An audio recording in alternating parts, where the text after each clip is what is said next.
Hey, shalom everyone. I'm Amir Tsarfati, live from Connect in Galilee, Israel. And today we have a super special anchor podcast for you. We have live from Berlin, Germany, Mansur Ashkar, who is actually a friend of the family and someone that my kids knows pretty well and my wife's family know very well. But to my shame and guilt, this is the first time I get to meet with you. Shalom, Mansur. How are you, my friend? Shalom, and thank you for inviting me here. I'm doing well given the circumstances, and it's an honor finally to meet you. I always used to hear about you Yeah. from your kids. They admire you whenever in the youth camps or summer camps. So, when when you see the children, you know who the parents are. So, I'm very honored to meet you now. Thank you. And again, okay, so we spilled the beans, and everybody knows now that you know my kids from youth activity in the body of Christ here in Israel. You are indeed a believer, a local believer. Now you live in Germany, you're married, you have a son there, and you live in Germany. But obviously, you were born and raised in Israel, you served in the military in Israel, but you have a very special background that most believers in Israel do not have.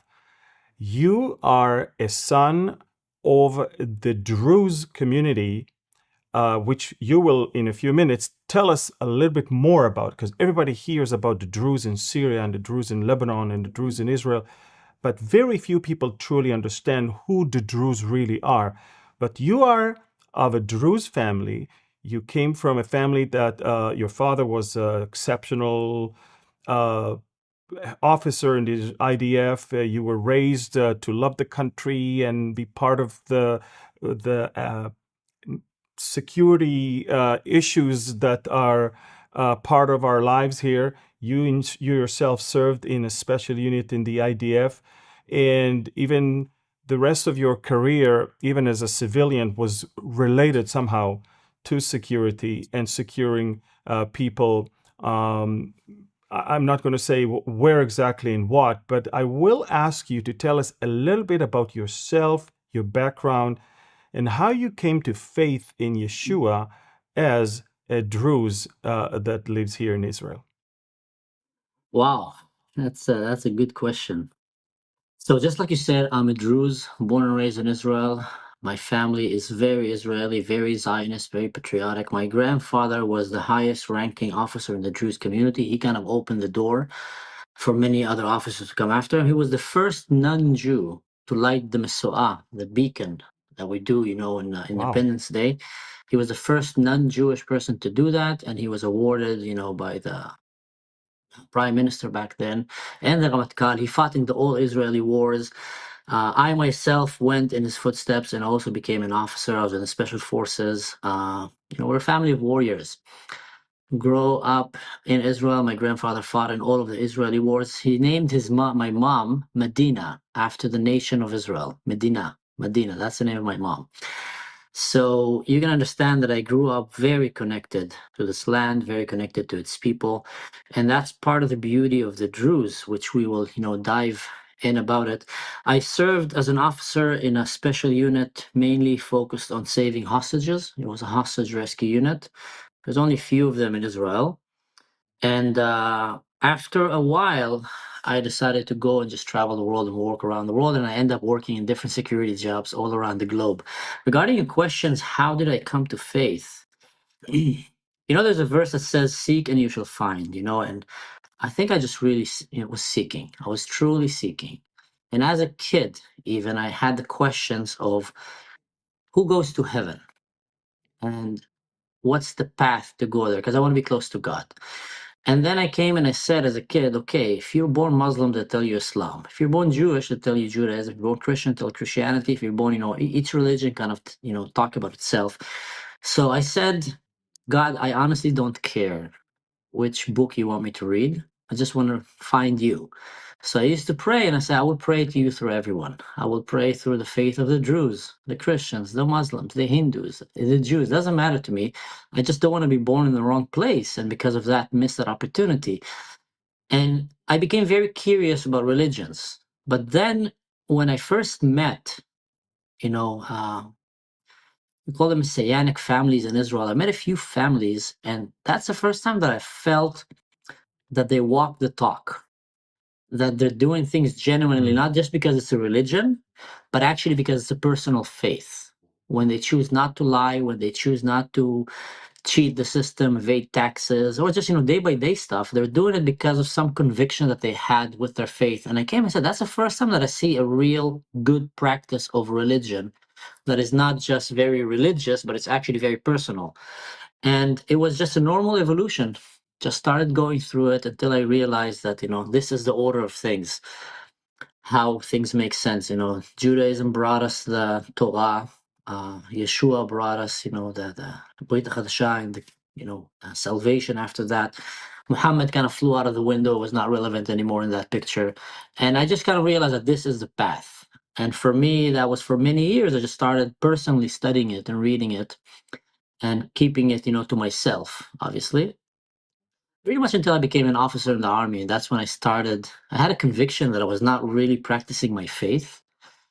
And then I remember I came and said, okay, but how can I practice my faith when my job is a very violent job? I'm an officer in the special forces. But then I realized, wait a second. What was really bothering me is how can I take Jesus to be my example in that? And a really cool story is I came and said, okay, Jesus didn't come with the image of a warrior fighter with a big sword. You have that aspect of him, but it was more about love and compassion and forgiveness. But then I said, you know what? Jesus did the most amazing leadership. I don't want to call it trick, but leadership act. He went and he washed the feet of his disciples. And that's when I said, as an officer, I'm going to be a servant to my soldiers. I'm going to go and I'm going to do the dishes when I need to do with them. I'm going to clean the bathroom with them. I'm going to go and I'm going to stand guarding with them when I can, because sometimes I can't. And through that, I'm going to be the best leader that I can for them. And that was inspired by actually taking the story of Jesus and bringing it into the life of a combat officer in the special forces. And I think that created such an amazing bond between me and my soldiers. So anyway, sorry, I went kind of sideways, but that's in a nutshell how did I ended up leading the youth camps in Israel and taking Israeli kids up the desert and teaching them the Bible. Yeah, exactly. And both my son Ariel and my daughter Mayan, they remember you very, very well. And also, I think you were the age of the younger sisters of my wife, so they know you very well. I know that my father-in-law Hanan used to know you pretty well, and often talked about you.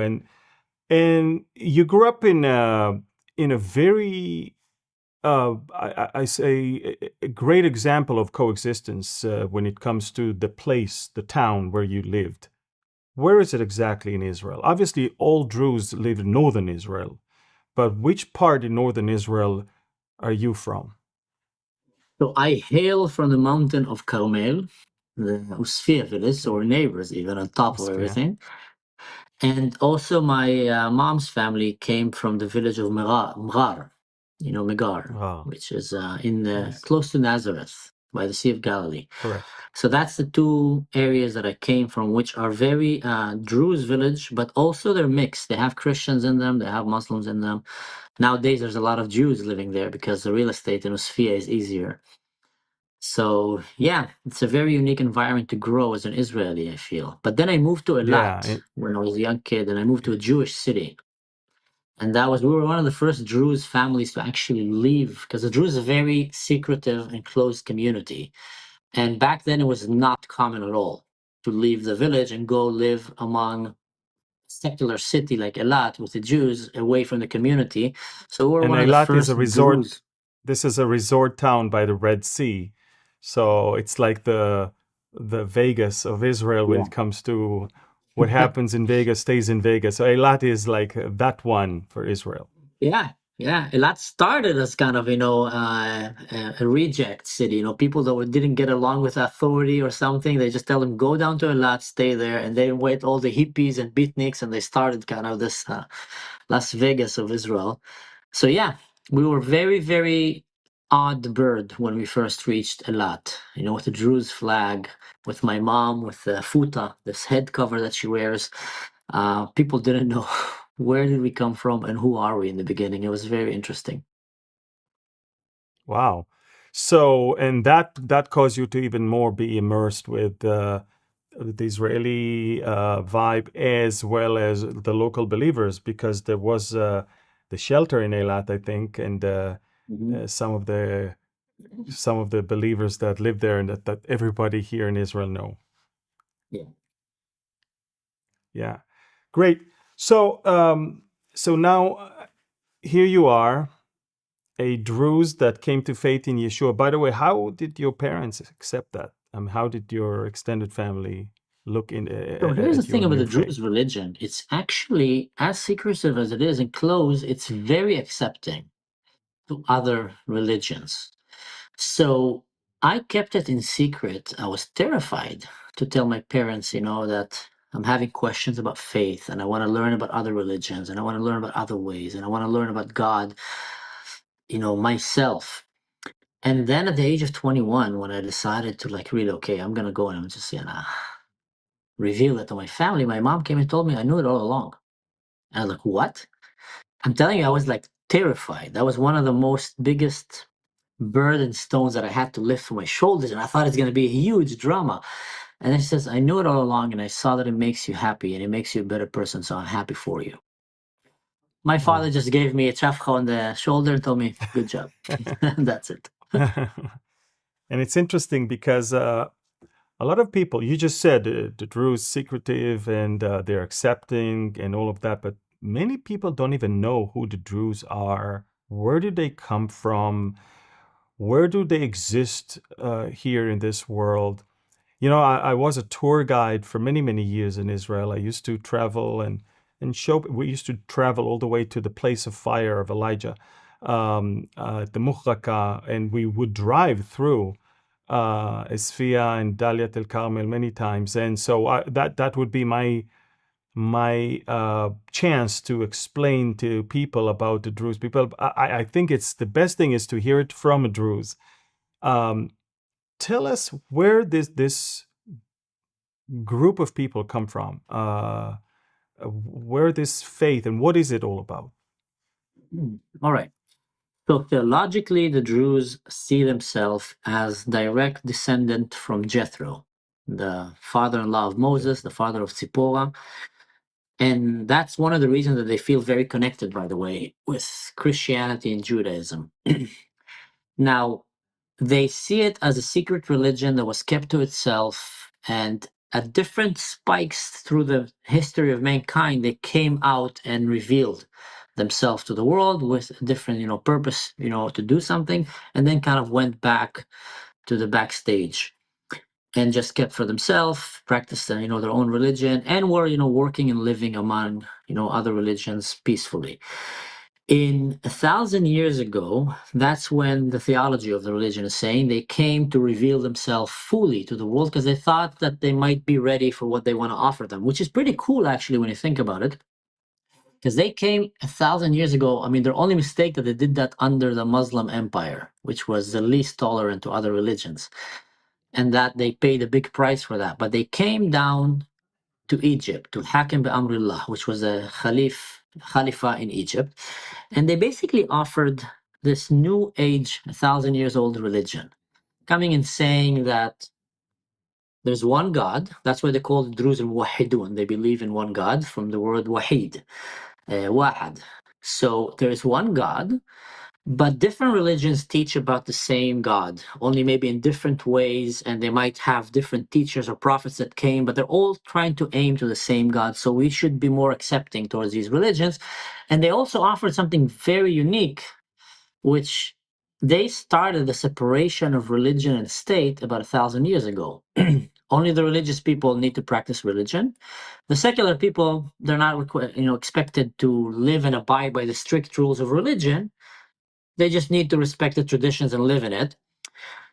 And they don't feel the need to go and convert or change anyone. So when they offered that to the Khalifa, in the beginning they liked it. It was a cool idea. It was under the Shia that were more spiritual, than the Sunnah, which is more orthodox and by the letter. But then they came and asked them a certain question. Wait, so can God send another prophet after Muhammad? And the Druze said, absolutely. If he chooses so, he can send. He can send anytime, a messenger servant to go and teach and tell people. So by that, they declared the Druze as kuffar, because Muhammad, the prophet, came and Infidels. said, infidels, exactly, that he is the seal of the prophets and no one can come after him. And Islam is the ultimate religion and no other version can be accepted. And that's, where God wants the world to be. So the Druze started being persecuted and massacred, and they had to flee to live in the mountains mostly. And they became, in one hand, farmers, on the other hand, fighters, to learn to defend themselves. And they moved and lived in the northern part of Israel, the area of the Galilee, in Lebanon and in Syria. The majority actually went to Syria. And there they were hiding for the last maybe 1,000 years, and often even completely disguising their religion so no one knows, because they wanted to kill them. So they had to pretend to be Muslims at often, many times, which is something that is actually, we've seen that happen quite a lot. I mean, I have a friend in Israel. We'll probably know the husband. He's a lawyer in Israel, but his wife is from Holland, and their family name is Bueno de Muscat, the good mosque. And she's Jewish. And I asked her, like, a very proud Jewish family. And I said, how come as a Jew, your family name is the good mosque? And she said, well, when my family was under Muslim colonization, they had to hide their Jewish identity. And many Jews changed their family names and pretended to be Muslims just so they can survive. So the Druze did the same. And actually, until today, they're still doing the same, except one place. And that place is Israel. Israel is the only country that the Druze are actually comfortable and completely safe to put their flag up, to come and share their identity, to come and say who they are truly. And that's a very unique experience that the Druze didn't have for more than 1,000 years. And as the walls right now are falling, Iran is collapsing, Hezbollah has been dismantled, the Assad regime fell down, the Druze around started hearing more and more about what's happening in Israel, and they're just amazed. They're amazed by how empowered we are as a minority in Israel, and they're seeing it right now, how we're the most strongest stand with the Druze in Syria, and the Christians, by the way, to prevent their massacre, is coming from Israel, and it's coming from the Druze in Israel. They literally went and about to jump over the fence and run and fight to defend, the Druze and the Christians in that mountain. So Druze in Lebanon and other places think like, wow, these Druze, we were told all these years that the Druze in Israel are living like slaves, that they're being oppressed, that they're afraid. And now, behold, it's exactly the opposite. We're the ones that don't dare to speak, and they are just completely empowered. They just had a bunch of teenage girls from the village of Yarka send a satellite to space. Meanwhile, teenage girls in Syria are being kidnapped and becoming sex slaves and forced to see their family executed. So the history, kind of in a nutshell, of the Druze that brought them to that region. Right now, the Druze are still a secret religion. There's about 1 million of us, a little bit more, maybe 1.2 or 3, all around the world. Majority are in Syria, which are experiencing a very dangerous ethnical cleansing that is Yeah. happening. Then Lebanon, then Israel, some Jordan, and then Germany, and Venezuela, and kind Yeah. of in the diaspora. I actually know a few in America, and some of them are in very, very high position. Some of them are extremely gifted doctors, and wonderful, wonderful people. And the thing is that we have Druze in Lebanon, we have Druze in Israel, and we have Druze in Syria. In Israel, for quite a long time, there were two groups of Druze. There was those who live in Galilee and Mount Carmel that were 100% identifying with Israel, and there were those on Golan Heights that were not sure what the prospect of the Golan Heights is going to be, and will an Israeli prime minister sign a deal that will give the Golan back to the Syrians? And so for many, many years, they were sitting on the fence, not sure to whom they should pledge their allegiance, simply because for them it's a matter of death and life. and they will be massacred if they will become pro-Israeli and then go back to Syrian hands. Am I right to assume that? You're 100% right. And I would even add the borders, when they became the borders, they cut several of these Druze villages exactly in half. So suddenly you have one half living in Israel with complete freedom, and then the other half, they see each other. They shout at each other with a megaphone. Is there under one of the most oppressive regime to ever, walk this earth. So they were just terrified for their family, and they came and said, if today we pledge alliance to Israel, they're going to go and slaughter our family. And just like you said, if today we pledge alliance to Israel and tomorrow comes a government who, under the peace agreement, because we've seen Israel do that in the past, they gave back Gaza, they gave back Sinai. Yes. It was something that was known that Israel is willing to go to an extreme extent sometimes in order to maybe have peace. It usually failed, but the idea was there. So the Druze, who are very wise in surviving, because they've been surviving for 1,000 years, they knew that you need to be very smart how to play this game and not just make a statement right now because people want you to do that and they will be happy and clap their hands. You need to think generations to come, what's going to happen with our people, because today we're here, tomorrow might be back there, and they're going to kill us all. Yeah. And throughout this current war, there was one point where the Druze felt it really bad. During this war, there's a particular moment where the Druze people were actually targeted by Hezbollah, and that was when the rocket hit the playground at Majd al-Shams and killed instantly quite a few children there on the spot, which, by the way, I think was the accelerator to the Israeli decision to go Take and down put an Hezbollah. end to Hezbollah. Yep, take down Hezbollah. Fuad Shukr is the first one who was eliminated, the chief of staff of Hezbollah, and I think that was the immediate response. And then, of course, everything else, we know what happened with the pagers and the walkie-talkies, and then the elimination of Nasrallah, and the rest is history. So the Druze understand, the Druze in Israel at least, then and on the Golan Heights particularly understood that Israel is not willing to let this atrocity go unanswered, and we are taking care of them. But then came the fall of the Assad regime, and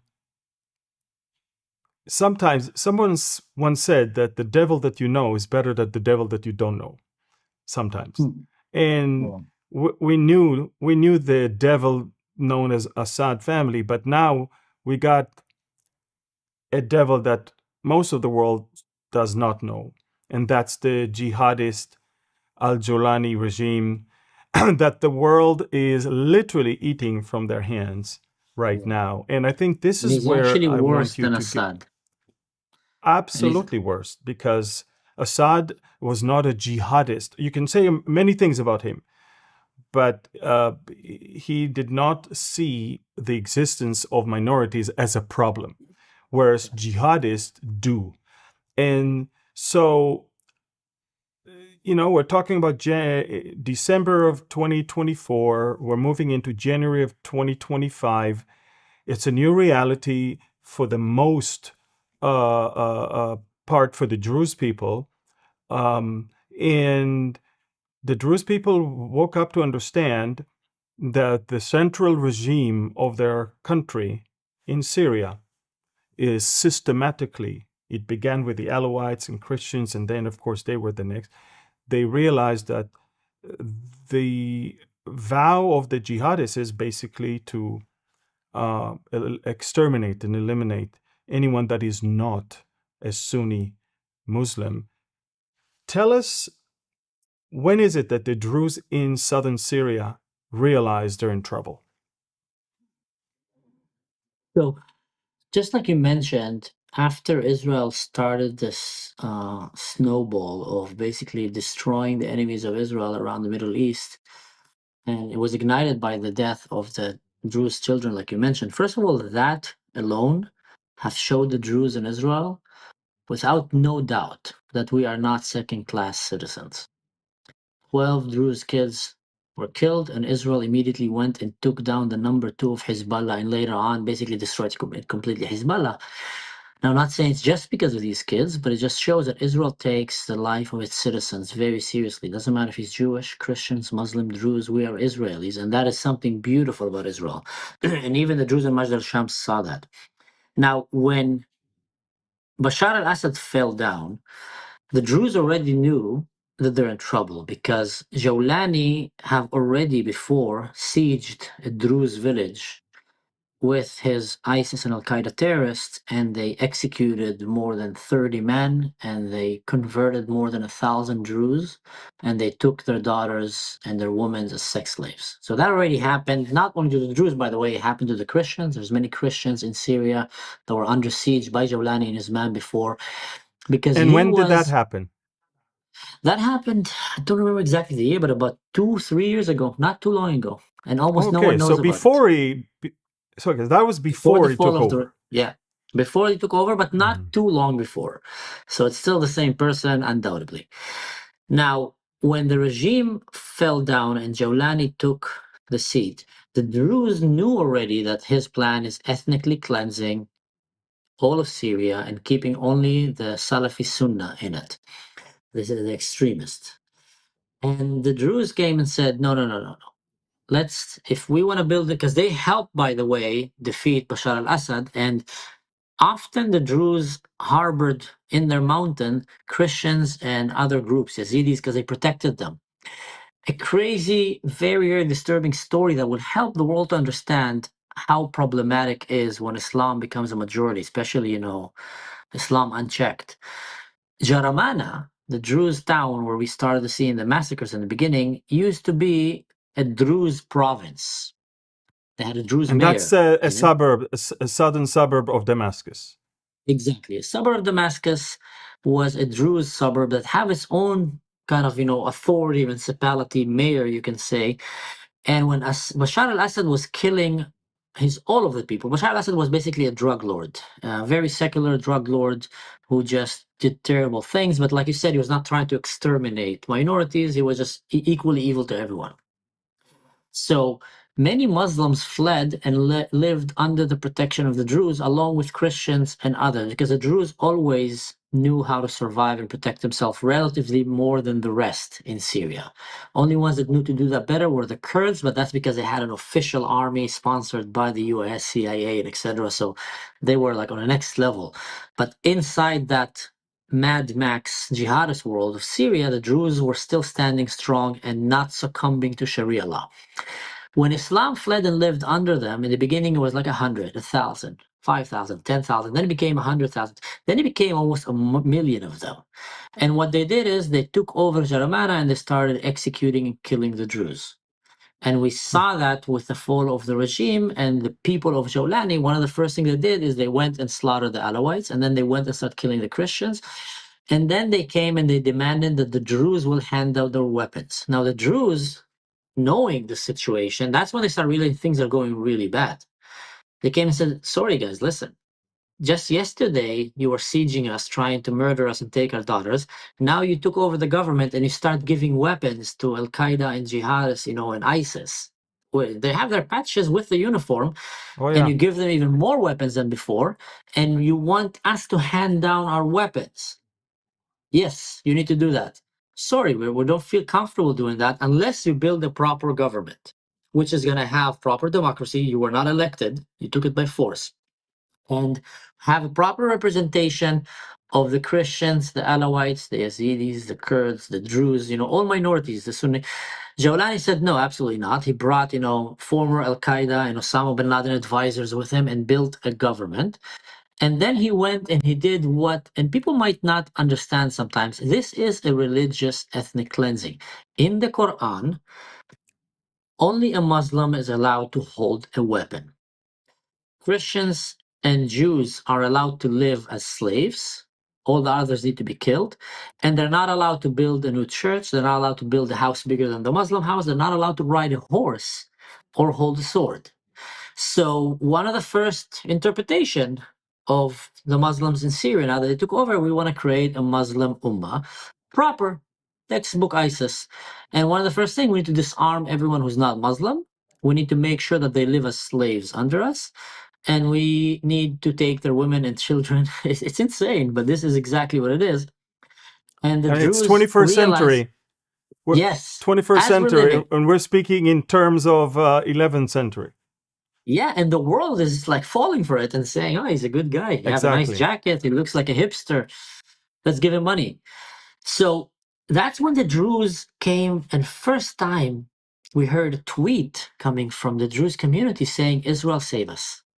In the beginning, it came as whispers. You need to understand, I have a relative of mine in Syria that was jailed for several years just because they found that he had a phone call with his relatives in Israel. So they don't even dare to say the word Israel. For so long, they were so afraid of even speaking about Israel. And now suddenly you're hearing Jews coming saying, Israel, save us. And that's because the Jews have realized that all the bridge have been burned down. And right now, even Bashar al-Assad was better than this guy because he at least protected the minorities. Now no one is protecting them. And if they don't seek for international help, they will be exterminated.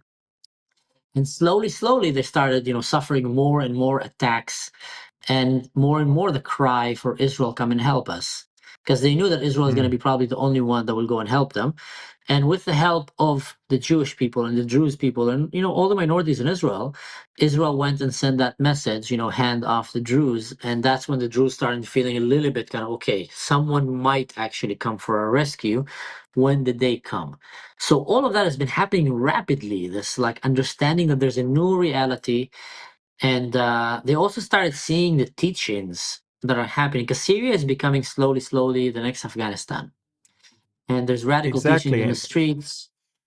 And I always tell people, if you want to see how a regime is, don't look for what they say. Look at the textbooks in their schools.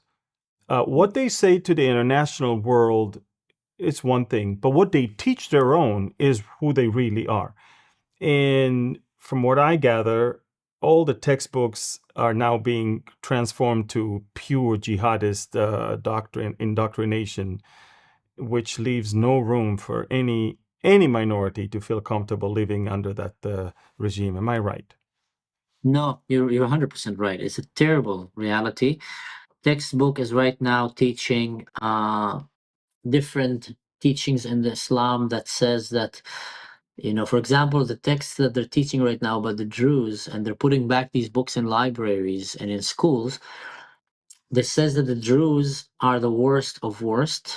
They should be killed. Even a Druze woman, once you kill the man, you are not to convert her to Islam. Even you are just to take her as a sex slave. Because in Islam, there's a word. Usually, one of the ways that Islam used to expand is they will kill the man and take the woman. And the moment that they have sex with that woman, and often, most likely, it's going to be by force, has just killed her husband, she's considered Muslim. She doesn't have a say. And then if you want to leave, you can kill her. So there's one particular point where it's kind of a gray area where it's called Sabiya, not Sabaya, which is girls, Sibiya, which means that you can make her a sex slave, but it doesn't necessarily give her the same rights as a Muslim woman. So they're even saying that Druze women, you can just take them as sex slaves. You need to kill their men, take them as sex slaves. And that's what they're teaching in schools, universities now in Syria. That's how, like you said, 21st century. And the same thing they're saying And about the Christians and other groups. And we're seeing the entire street of Syria turning into the next Mosul, next Afghanistan. Soon you're going to start seeing even worse and worse stuff happening there. And the world is still asleep, on their nose. mm, Sorry for cutting in, but have you seen the video of the execution of the doctors in the hospitals? It absolutely, was I've just seen it. I posted it. It was terrible. I'm glad, by the way, that the footage from the hospital security cameras came out, because at first they denied that anything happened there. I mean, there was footage of all the medical staff, including quite a few patients that were all massacred. But of course, they said they did not do it. But then came this footage. It was obvious. It was an HTS. It was, and then Now I see how they scramble to find us an excuse. They said that, oh, that doctor jumped on the soldier, therefore he had to. They're so pathetic in the way they're trying to defend themselves because they just don't want to admit who they are because it Hmm. doesn't look good. All those progressive liberals, they want to feel good with themselves, and so they don't want to live and go to bed with the thinking that they are supporting monsters. So they're telling them, please tell us you're not monsters. They're Yeah, telling them back, we're not monsters. And I mean, that's it. It's all that it takes. The actions it's insane. and the footage, they don't care about. Facts don't matter here. Facts are secondary. And I think that that's why what you're doing and what It's we're trying to do unbelievable. Yeah. also is, They went and they gathered the doctors like we saw. And I'm just posting right now another video about one of the doctors that survived. So he's actually showing and telling the story. So he is showing us there how this guy that was executed, in the beginning, he offered everybody water, trying to calm the terrorists down. And then, there's a saying in hostage rescue a lot of times, we tell the hostages, when we train people how to become a hostage, don't try to be a hero. And that's the exact reason that guy was a hero. He stood there in front of when they're all on the ground and he gave water to the terrorists and trying to calm them down. We come in peace, showing his hands. So they flagged him already as someone that they want to make an example of. And then when he was down, they dragged him and one of the guys punched him in the face and kicked him and the other guy's pointing guns at him. And at that point, that guy, he realized he's about to be executed. He jumped and tried to fight. And then they threw him yeah. down and he started begging and says, I didn't do anything to you. I did not. And bomb, he got shot in the head twice and in the chest. Now, there's another video that just came, and I'm getting all of this from my sources in Syria because I have relatives there, Druze people that live there, and I've been talking to a lot of these fighters on the ground. By the way, some of them are So, Christians. so you have personally Yeah, relatives in Asueda, yeah. so you get first-hand information. Firsthand with all the emotions unfiltered, with the tears, with the cryings, with the See, death. and that's the thing that people don't understand is that when that footage is coming out, it's coming out from first-hand sources. It's not some washed thing that was filtered and doctored or anything. And they still don't want to believe that a They don't massacre believe. ever took place there. And if it took Yeah, place, it must have it must have been your fault. That's how they say it. yeah, in that hospital, actually, you see a guy who's wearing a black shirt and have like something on his hand. He is from the Syrian FBI, the general security of the nation. And he Mm-hmm. is walking to the hospital, leading these soldiers of the government into the hospital. You see in many offices telling go here, go there. So they already planned that raid on the hospital in advance by the FBI of Syria and their uh, special forces. They call it the Red Bands. They used to be an extreme religious terrorist group where you see Jolani was like their leader. They were like the most extreme religious, and now they became the special forces of the government. So later on, they see them going around trying to graffiti and destroy cameras. And there's another video that surfaced. And, like I said, I'm exposed to so many of these videos from firsthand. And we try to see sometimes which one is the most important for the world to see because there's just so many of them. And it's still not helping. But you see, they managed to find the head of the surveillance cameras in that hospital. And they took him and they started threatening him to give them the code for the CCTV surveillance because they wanted to delete all the images in the hospital.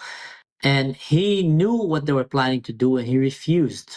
And then they executed him on his knees. So there's a video, and you can see that Secret Service guy also there. He's literally in every video with a black, kind of shirt and a big beard and I think a cast on his hand or something.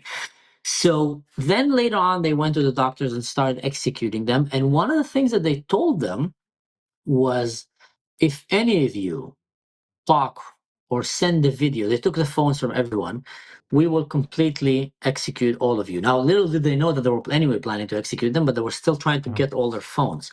So we saw an undoubtedly planned execution of an entire hospital with its medical staff and the innocent patients that were inside, including pregnant women that just gave birth. They killed the mother and the child that was just born by the government, that was planned before even the invasion. Yes. So if anyone had any doubt that the Syrian regime is planning to ethnically cleanse all the minorities in Syria, I think that doubt is long ago gone. But for some reason, mainstream media still cover for them, and world leaders still keep falling for Jolani. Yeah. And that's very Yeah. dangerous. It's very dangerous, and it's what I've been tagging as strong delusions. They truly believe the lie and reject the truth, Yeah. and it breaks my heart because, as you know, unless you're called the Palestinian, no one will even listen to you. That's it. You have no chances. I mean, the places where there is real massacre, real ethnic cleansing, real genocide, real starvation, these places are being completely ignored. And wherever there is a fake narrative of genocide and starvation, everybody is buying the lie and rejecting the truth. And the Druze, unfortunately, are paying the price for it because the world's attention does not want to be divided. They prefer to focus on one thing and not to by any mean portray any other darling of the West as a villain, and it's very, very sad. In fact, I pretty much admire much of the U.S. administration is doing for Israel, but there's one thing that I criticize the current U.S. administration is their um, foreign policy in Syria, which they are Mm-hmm. backing this terrorist. They're talking to him. They legitimized him by meeting with him, by talking with him, by lifting the sanctions.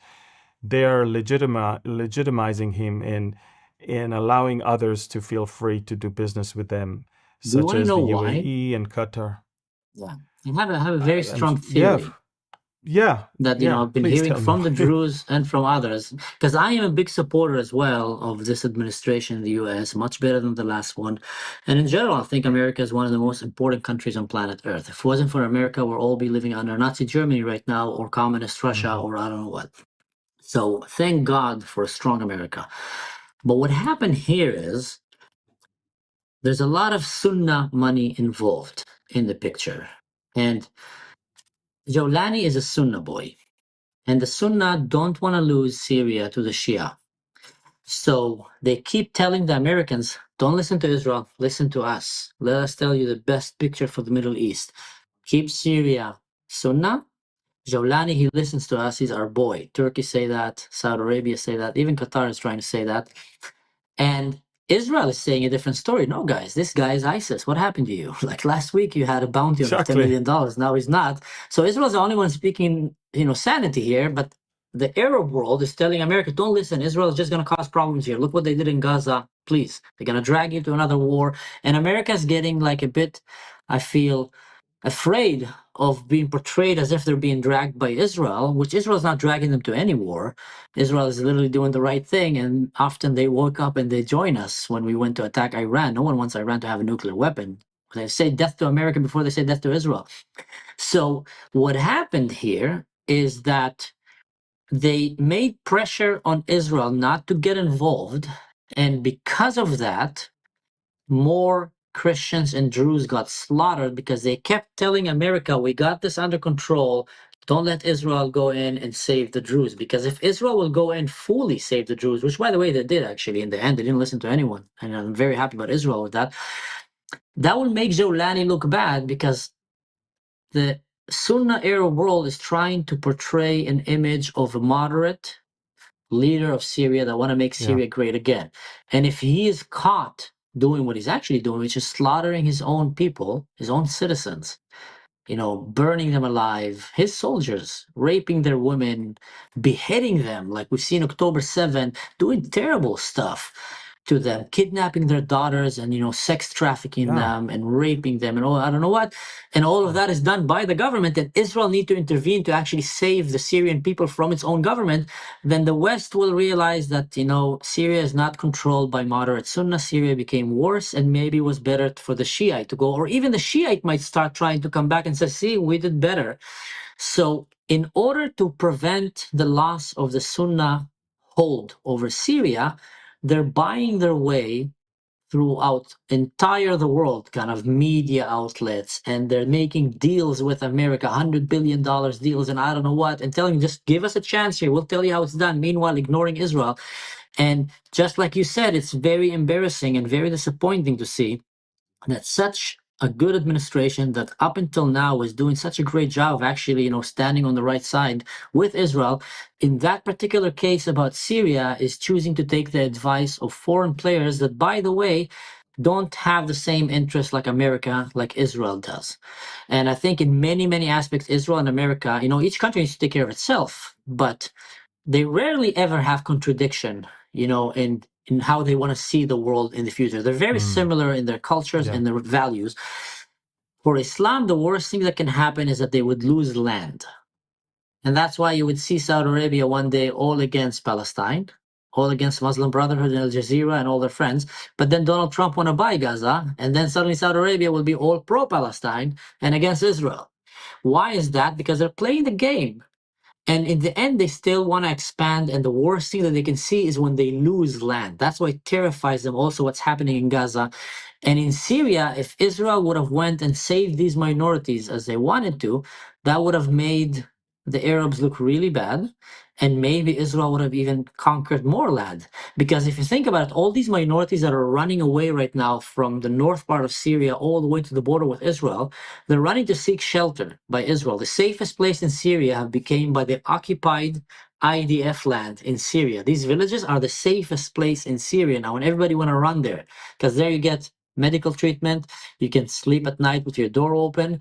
You have no fear that someone's going to kidnap your children because the IDF is protecting you in Syria. So if Israel goes in, a lot of these minorities actually come and says, Israel, please conquer us. Please come and take this area and let us be your citizens. Christians are saying that, Alawites are saying that, Druze are saying that, a lot of minorities are saying that, and that is scaring the living cow poop out of the Sunnah world, because that will just expose even more and more what a failing countries they have and religion or practice they have when it comes to these things. Yeah. So they're trying to hush it, and people are paying with lives for that. Yeah. I totally agree with you. Every time Israel is poised to take land, suddenly the whole Muslim world is on its on its feet and trying to stop us from doing that. Right now, even now, we're talking about taking over Gaza City and the central. I mean, basically, even considering annexation of parts of Gaza. Of course, that doesn't go well down their throat. Um, what in your mind is the best solution for this problem? If you had to craft a solution for the minorities, or for the most part the Druze people in Syria, what would be the best solution that you can think of? So I spent a lot of time thinking about the best solution, and I think I have two. Number one, and then if it doesn't work, then number two. Because I believe from my time in the service, you don't come only with a problem, you come with a solution. So I think the best solution would be if Israel would have actually conquered these areas and made the Druze mountain and all the area part of Israel. That's the best solution, because I would wish what I have to anyone else in the Middle East: to be a citizen of Israel. To be an Arab living in Israel is the best life in the Middle East, and I can only wish for my relatives there to live the life that I have, to be able to walk freely, to be able to not hide their religion, to be not fear that the government is going to come and slaughter them in front of their kids, rape their mothers, and kidnap their children. So that would be the best one. That's a far off, and it's very hard to see it happening. Another solution that I would say is number two is the world intervention to first recognize Syria as a failing terrorist state, which they are. They're not even hiding it. And then to start for once caring for the minorities in the Middle East and not for the Muslims. The Muslims are not a minority. There's 2 billion of them. And actually, they're the aggressors. Not all, but in general, all these crimes are happening under Muslim world. So start caring for the minorities and help the Druze, the Alawites, the Christians, the Yazidis in the southern part of Syria with the border with Israel to establish their own, call it federal states. So they can still be under a Syrian flag, use the Syrian, coin, etc., but they will have their own autonomy and independence like Texas, like other places where it's come and say, if you come at us, we can come back and take care of ourselves. We're not going to succumb to that. So that means that these areas will not be forced to live under Sharia law, and they can actually live and practice their own religion and faith peacefully. And they will be by default under the protection of Israel in some aspect. They don't need to be Israeli citizens even, because in the end, they serve as a buffer zone from all these, religious fanatics, Sunnah, that is in the center of Syria. Let them play jihadist games with themselves. Let the Christians have autonomy over their life. Let the Druze have autonomy over their life. Let the Alawites, let the minorities live in peace. And what will happen if this will be the goal that the West will push? Now, it's very unlikely to do that because, unfortunately, these minorities are not rich. So usually they don't have a lot of money to offer. So people kind of ignore them and just let them suffer. But if someone will come with a very good idea of, that's going to be my legacy. I'm going to make sure that from now to 500 years from now or 100 years, children will live safely in the southern part of Syria, and I will push for that agenda. You will end up having Israelis and Americans and Europeans going to Israel and traveling to Syria, Jewish people going to Syria, Syrians coming to Israel, because there's no terrorism there. You will start having agriculture, you start having science, you start having schools and businesses flourish there because there's no jihadists to come and blow it up and teach radical UNRWA, teachings. So you will end up empowering this region so strongly and creating like a mini Europe in the Middle East that have Jews, Christians, Muslims, Druze, Yazidis, Kurds, Alawites living peacefully. No one is trying to kill anyone and safely. So I think that would be the best option because let's be honest about it. Syria does not belong to Jolani or to ISIS. Syria is bigger than most countries in Europe. Syria have 20 million people in it, and not all of them, are Muslims. The majority are. So if the Christians, Syria used to be Christian even before.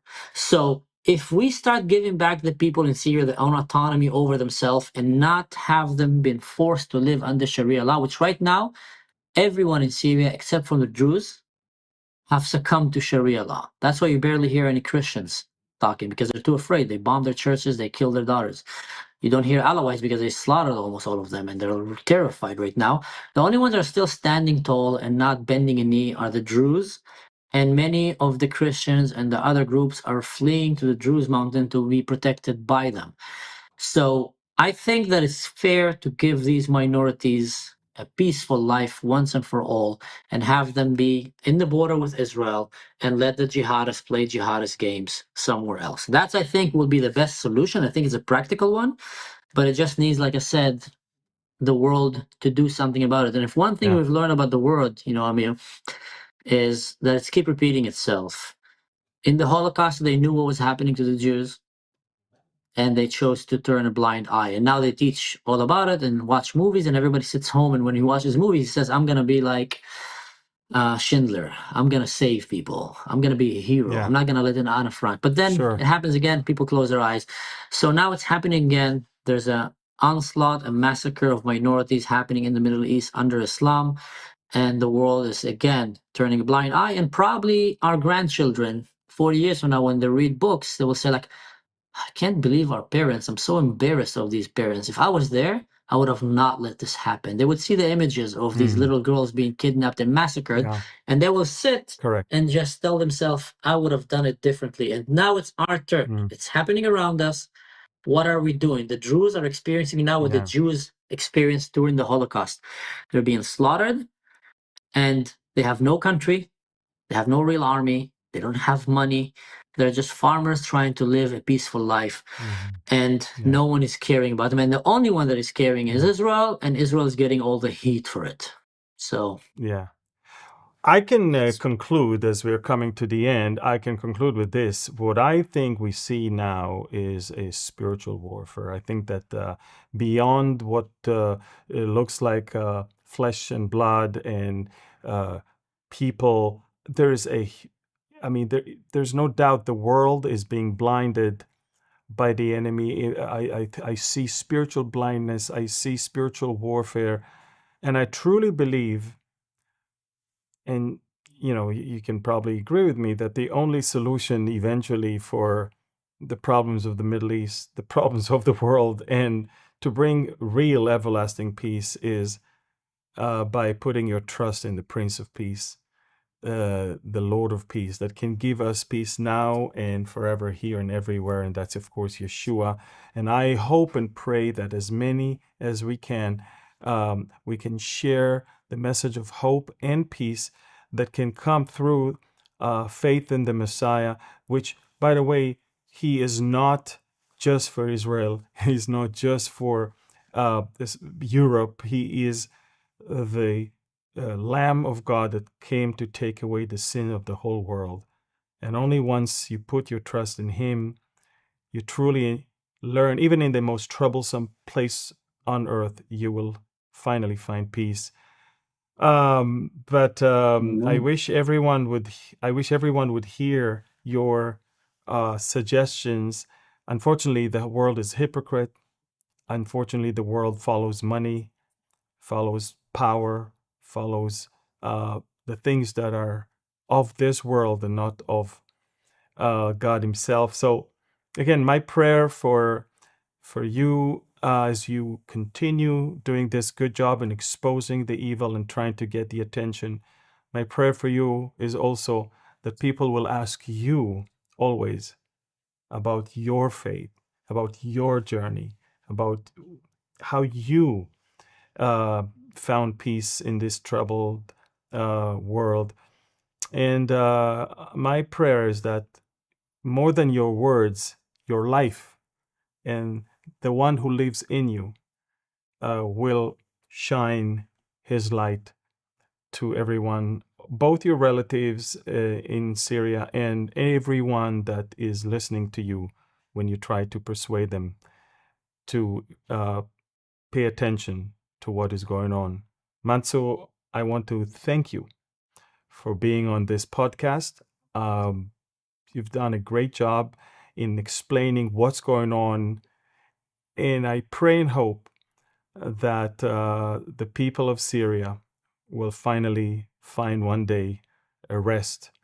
And until then, we can only pray, because as we can clearly see, it's not just a power and struggle of flesh and blood.